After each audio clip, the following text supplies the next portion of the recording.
welcome back to another episode of Pooches at Play. This week I'll be showing you around the sights and sounds of Wodonga. While Morgan's checking out the town and the mighty Murray River, I'm going to give you some training tips.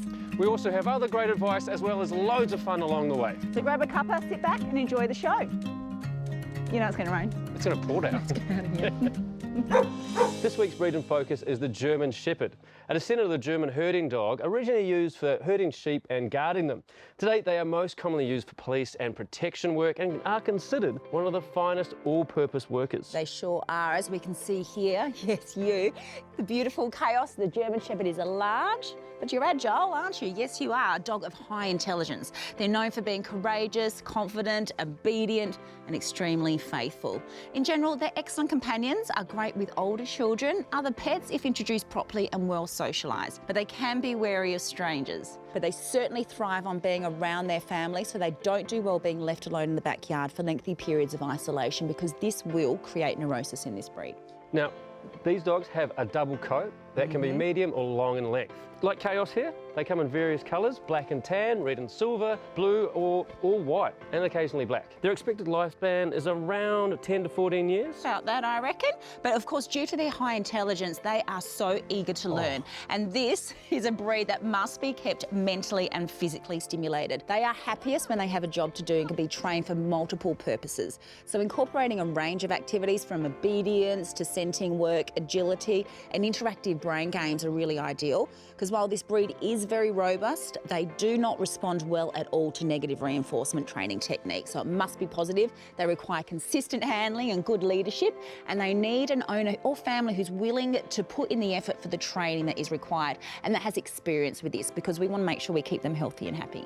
Yeah, and given that these guys love being around their family, they'll be happy with a smaller living area inside with you, and they're a working dog, so they should get at least a couple of hours exercise a day and have a big backyard you can play games with them in. Now, I'm told they require daily brushing to keep them looking as beautiful as Chaos here. Yes, hello. But they do shed a lot, and they shed their undercoat twice a year.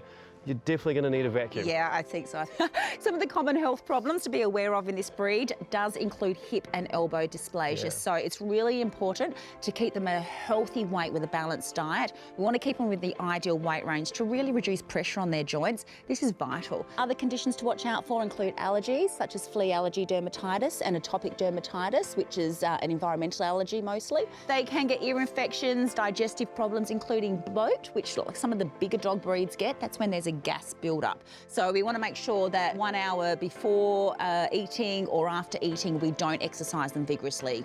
It's really important with all these health concerns and to make sure that you've got pet insurance. So if you want to find out about the Bow Wow Meow pet insurance, visit their website. Yeah, and while you're there, check out their breed selector tool. That way you can find out if the dog fits your lifestyle. That's right. Really important to know your breed first, so do check that out. Yeah. And thanks, Chaos. You've done well. You did great. Looks like you're about to go and chase a ball now. He wants to go play with Das. Go on, you can go play with Das if you like. Go on. With puppies, it can be really easy to over-treat them because we always want to reward sit, yes, good girl, the behaviour that we want. And when they're in that early training stage, good girl, yes, sit. We're always rewarding them every time they perform the behaviour that we want, like this sit here, for example. Once they're 90% reliably doing this, yes, good girl, we then start to put it on a cue word, sit, for example, with the sit, yes, good girl. And again, we're continuously rewarding that. Then once we are absolutely sure, 90% that our dog is always reliably sit, yes, good dog, and we're rewarding it continuously, we then need to start to move into a more irregular pattern of rewarding. That's when we're going into teaching phase. Now, the reason why this is important is because we want our dogs, when they're young and still learning, to understand that when they do the behaviour, they always get a treat. So that's how they learn. They start to show it more and more. But once they're able to do it and they're really reliably showing it, we start to move it to, say, every 4 or maybe every 5, then every second or every first time. So they then start to learn that they need to offer us that behaviour, or when we say sit, they need to give us that behaviour, and that a reward is going to come every now and then because it actually incentivises them to really perform it quicker, harder, smarter, okay? So we start to move to that irregular pattern of treating.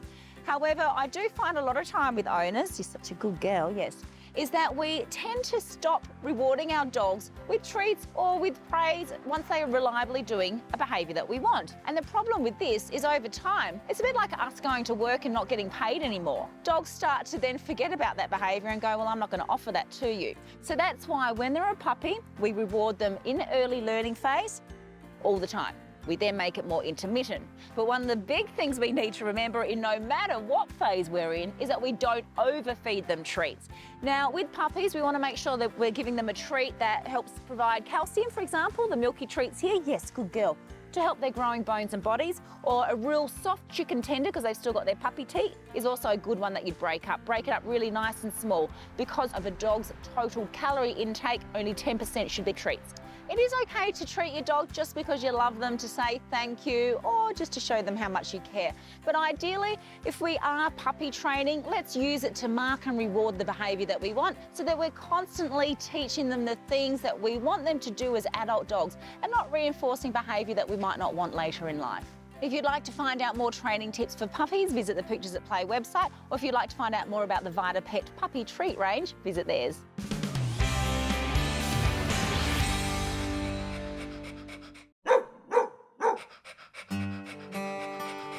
I'm heading to the end of the road. Well, technically, it's the end of the Hume Freeway before you hit New South Wales. And if you don't know where I'm going, it's the bustling town of Wodonga. Perched right on the Murray River, towing a van, it's about a leisurely 4-hour drive from Melbourne. But it's taken me a little bit longer than that because I've made a fair few stops along the way. But now, it's full steam ahead.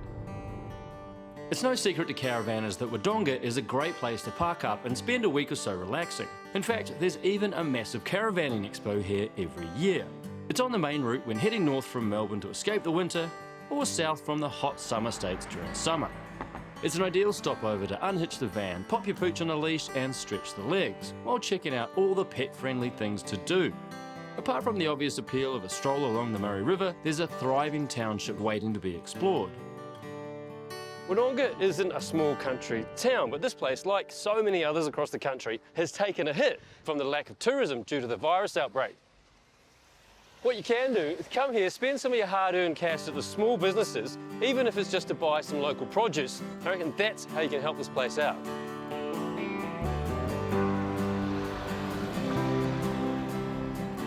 I don't entirely understand Australia's obsession with big things. You've got the big pineapple, the big banana, and apparently that is the world's biggest rolling pin. Kind of thought it'd be bigger. As far as pet-friendly parks go, the pick for me is this place. It has everything you could want. Belvoir Park is the complete package for anyone travelling with their pooch.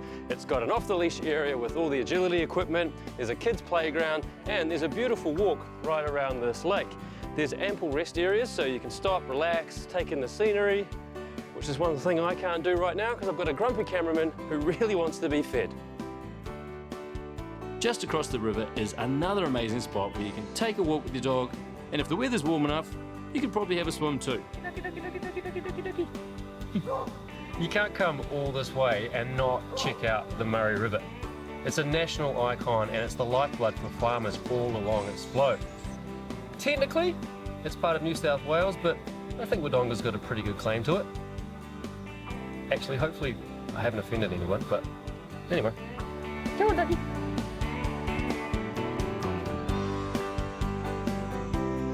If you can, plan your visit to the area when the annual Border Expo is on.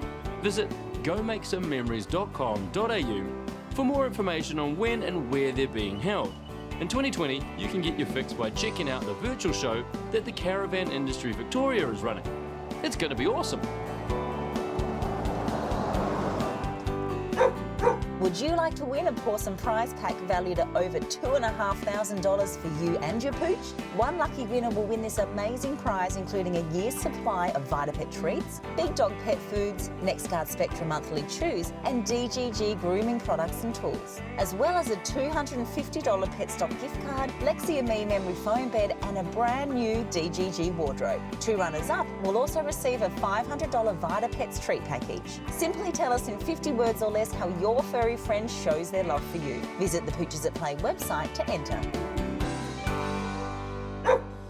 If your dog suffers from sensitive skin or allergies, feeding them a diet full of natural omega-3s and anti-inflammatory ingredients can help. That's why I love the Big Dog Sensitive Skin Raw Food Diet, designed for dogs who suffer from skin conditions and allergies.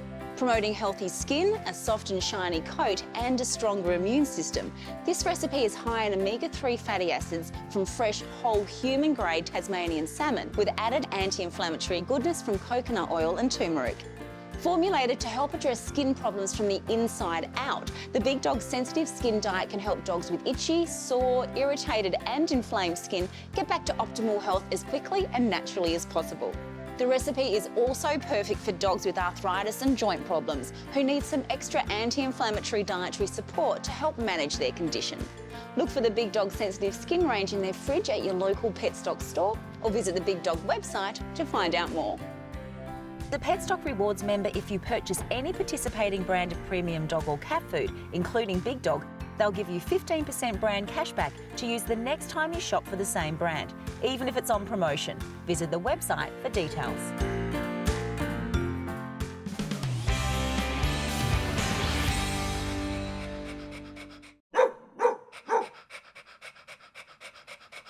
Assistance Dogs Australia provides dogs to people living with disabilities to change their lives for the better.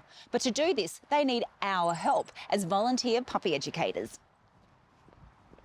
Richard, what role does a puppy educator play in the training of these beautiful guys? Well, the volunteer puppy educators play a most significant role because not only are they looking after these beautiful dogs from 8 weeks of age till about 12 months, they're also doing obedience training and also lots of socialisation, taking the dogs into the community, public transport, shopping centres, the footy, just ensuring that all these dogs get as much opportunities to experience the real world as they can. That's right, because they've got to get out there, don't they, and just see as much as what they would be if they're looking after someone too. Yeah, well, that's right. They're getting used to, hopefully, everything they could possibly run into while they're working. What help do they get with the process? Well, we've got professional puppy educator supervisors who work with the volunteers. They have group sessions every couple of weeks, and then they have individual sessions as well in the people's own homes.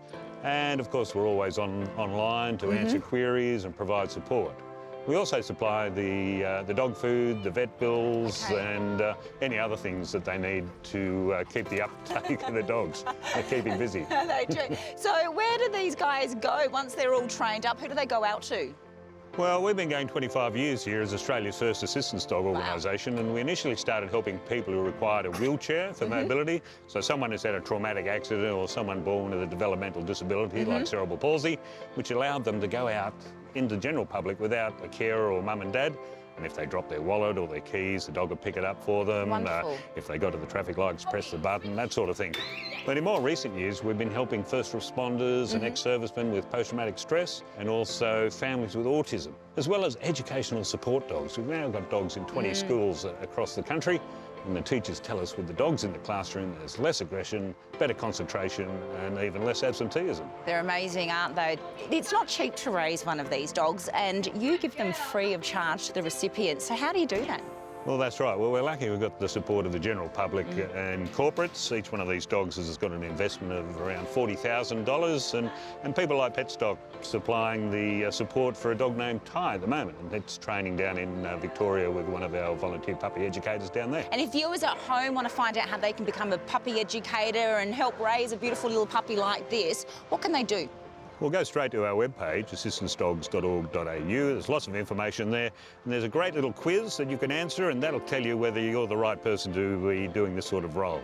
And are there other ways that people can get involved if perhaps they're not ready to take one of these in or they think they can't give one up? Yeah, we have bed and breakfast people too who can mind these dogs maybe overnight or for a week when the puppy educators may go on holidays.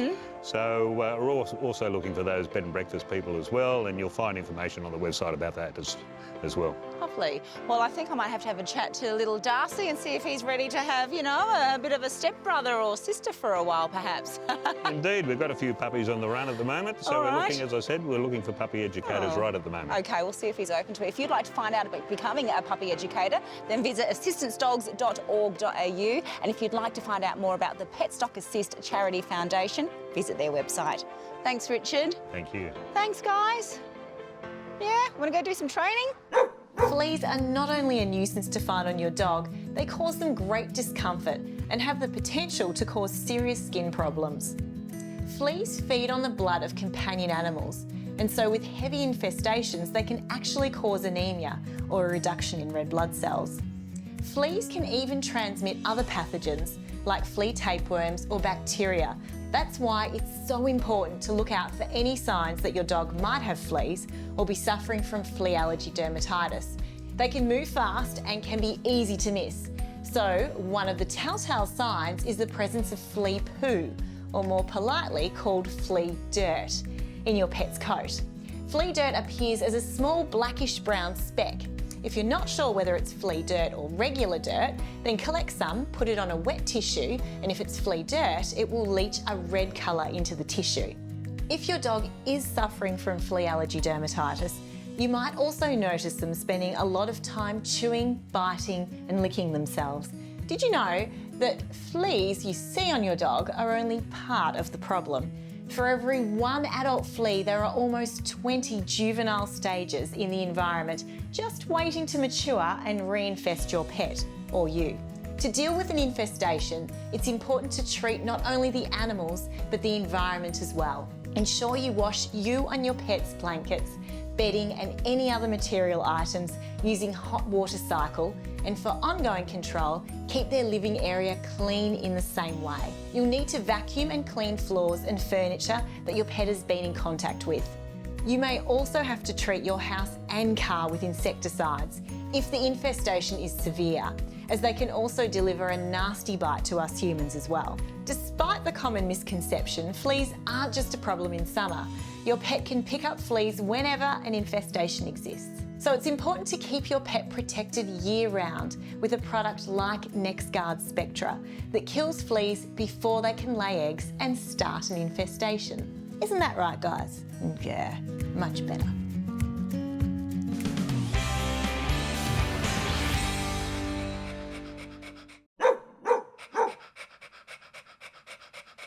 When it comes to improving your dog's health through a nutritious diet, Bosco here is a living example of how that can be improved. Dave, tell me about Bosco. How did he come into your life? Well, he's actually a rescue dog. Most people find it hard to believe that a pug would be a rescue, that someone would want to give one up. But we got him as a little puppy, or at least we thought he was a puppy. He was a little ratty thing, and he had all sorts of sores and bad skin and stuff. And he was tiny, and they thought he was 9 months old. Then when we got his microchip scanned, he turns out he was 3 years old. So the reason he was little was he had such a bad diet in life as a little pup. What kind of diet are you feeding Bosco?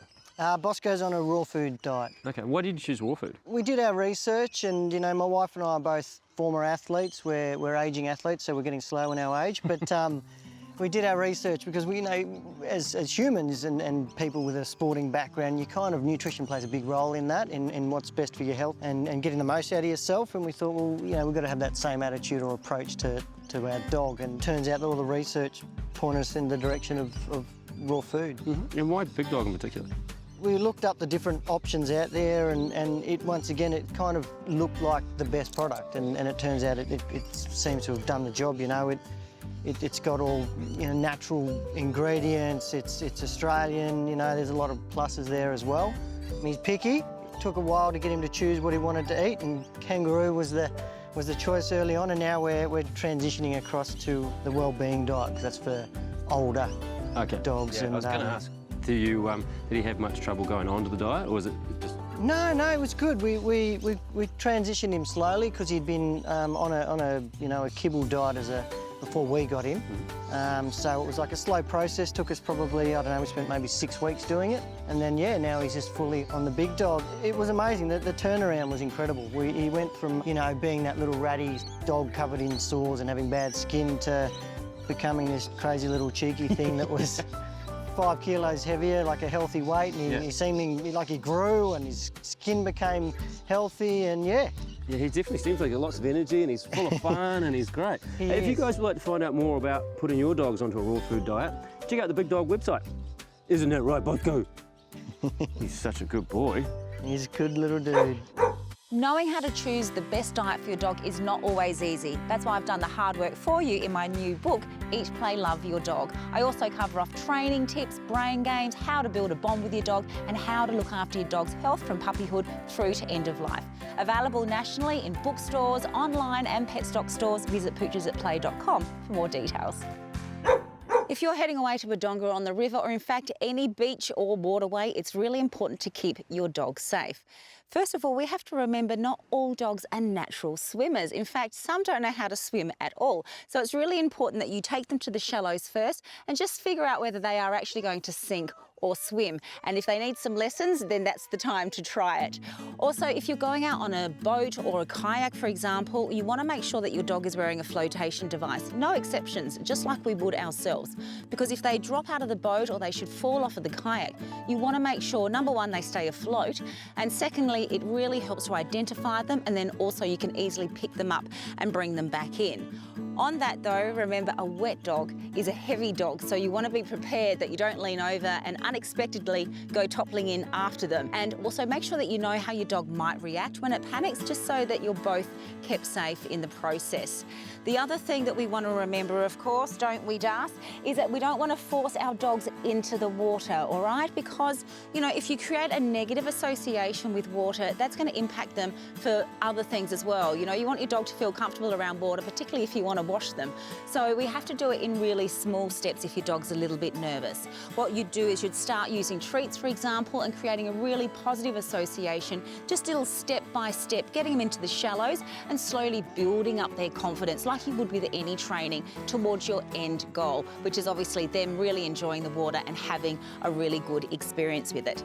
The other thing to remember when you are in areas that you're not sure about, and there could be people who have been fishing, not everyone thinks about a dog coming along. So sometimes you might find a fishing hook that's got bait on it still, has been left lying around, and the last thing we want is our dogs ingesting that. So always make sure you check an area around waterways as well for any hazards. Of course, it is great to get away with your dog on the water and having a good time, but you want to make sure that they are really safe. So if you are camping or caravanning near a waterway, do make sure that you keep them tethered up when you're not around, in a crate or on their lead, so they can be kept safe then as well. Enjoy your trips, and remember there's plenty of tips about this and others on the Pooches at Play website.